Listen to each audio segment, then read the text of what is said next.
In this video, I'm going to teach you how to add emotes to EmoteCraft.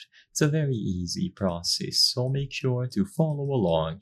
If you have EmoteCraft, you are able to download custom emotes and you can install them easily. For this video, I'm not going to go too in-depth about where you can find these custom emotes. You will usually have various different websites where they have packs of emotes that you can download, and in order to install them, it is super simple.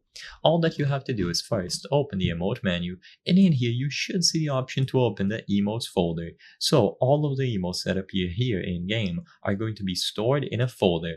They are going to be read from that folder, and then you can equip them into your emote wheel. So by going over to this menu and choosing open emotes folder, you will be redirected to the folder where you need to drop the emotes. So usually they will be on app data, roaming, .minecraft, and then emotes, EmoteCraft Emotes Master, and finally Emotes. In here you will have the needed files to load them inside of the game. Usually they are going to be in the JSON format, and it's as simple as dragging and dropping. So grab a specific emote that you would like to load inside of the game and drop it here. Upon doing so, they are going to appear. If they don't appear inside of the game right away, then restart Minecraft and alternatively double check to see if it is in the correct format. If you have a zip, be sure to extract it here. And then once you are inside, it's as simple as choosing it from the list and then dragging it into your wheel.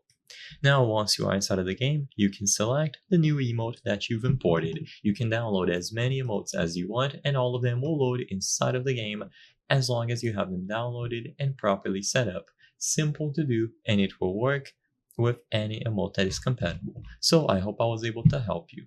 If this video helped you, please consider subscribing. As you can see, 83% of the people watching our videos are not subscribed. If you subscribe, you can help us on the channel make higher quality videos, so I highly count on your support. Thank you for watching, and I'll see you on the next one.